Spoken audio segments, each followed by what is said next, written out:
वैसे तो सभी धर्मों में जीव हिंसा को महापाप माना गया है, लेकिन यहाँ सवाल ये उठता है कि हिंदू धर्म में पशु बलि देना परंपरा की देन है या फिर हिंदू धर्म ग्रंथों में पशु बलि को जघन्य माना गया है। दरअसल आदिकाल में धर्म की रचना संसार में शांति और सद्भाव को बढ़ाने के उद्देश्य से की गई थी, लेकिन कुछ अज्ञानियों ने अपने फायदे के लिए पशु बलि जैसे परंपरा को धर्म से जोड़ दिया, जो हजारों वर्षों से चली आ रही है।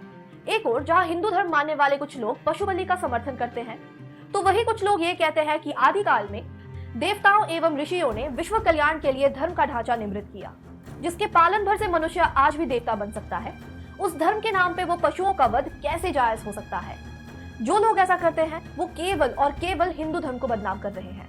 इस तरह परंपरा के नाम पर धर्म को कलंकित करना और लोगों को पाप का भागी बनाना कहाँ तक उचित है? आपने देखा होगा कि हिंदू धर्म में ज्यादातर लोग देवी काली के मंदिरों में अथवा भैरव के मठों पर पशु बलि देने का काम करते हैं, और ऐसे लोग ये सोचते हैं कि माता काली पशुओं का मांस खाकर अथवा खून पीकर प्रसन्न होती है, लेकिन वो भूल जाते हैं कि परमात्मा की आधार शक्ति और संसार के जीवों को उत्पन्न और पालन करने वाली माता क्या अपनी संतानों का रक्त मांस पी खा सकती है?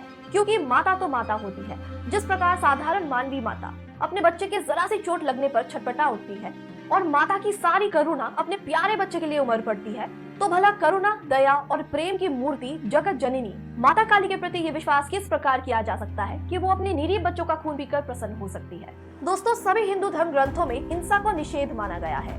वेदों से लेकर पुराणों तक में कहीं भी पशु बलि का समर्थन नहीं मिलता।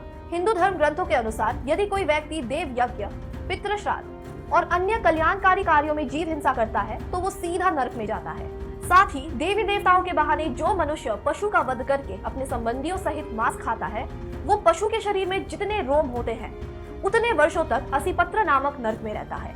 इतना ही नहीं, वेद में तो इस बात का भी उल्लेख मिलता है कि भगवान चाहते हैं कि कोई भी मनुष्य घोड़े और गाय और उन जैसे बालों वाले बकरी, ऊंट आदि चौपाइयों और पक्षियों जैसे दो पंगों वाले को भी न मारे। इसी प्रकार महाभारत पुराण के शांति पूर्व में यज्ञादिक शुभ कर्मों में पशु हिंसा का निषेध करते हुए बलि देने वालों की निंदा की गई है। भगवान श्री कृष्ण के अनुसार जो भी मनुष्य यज्ञ, वृक्ष, भूमि के उद्देश्य से पशु का वध करके उसका मांस खाते हैं, वो धर्म के अनुसार किसी भी दृष्टिकोण से प्रशंसनीय नहीं है। ऐसे लोगों को पृथ्वी का सबसे महापापी जीव कहा गया है, क्योंकि जानवर तो पशु बुद्धि होने के कारण एक दूसरे को मारकर खाते हैं, लेकिन मानवों में तो करुणा, दया और प्रेम का भाव पाया जाता है, और इसी वजह से तो मनुष्य पृथ्वी लोक के बाकी प्राणियों से अलग है। फिर यदि हम भी जानवरों की तरह ही दूसरे जीवों को मार के खाएंगे तो हम में और जानवरों में क्या अंतर रह जाएगा? इसीलिए दर्शकों, अगर आप भी पशु बलि का समर्थन करते हैं तो उसे छोड़ दें, क्योंकि धर्म शास्त्रों में पशु बलि का कहीं भी उल्लेख नहीं किया गया है। कुछ अल्पज्ञानियों के कारण सदियों से हमारा धर्म इस परंपरा को दोहरा आ रहा है। अब आप ही बताइए, पशु बलि जैसी अनुचित कुकर्म से क्या देवी देवता प्रसन्न हो सकते हैं?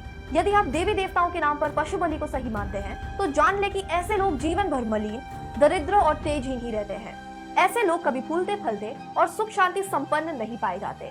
इतना ही नहीं, निर्दोष जीवों के हत्या के पाप के कारण उनके परिवार के सदस्य अधिकतर रोग, शोक और दुख दरिद्र से घिरे रहते हैं। यदि आपको हमारी ये बात पसंद आई तो दूसरों को भी जागरूक करें और खुद को भी इन छलावों से दूर रखें।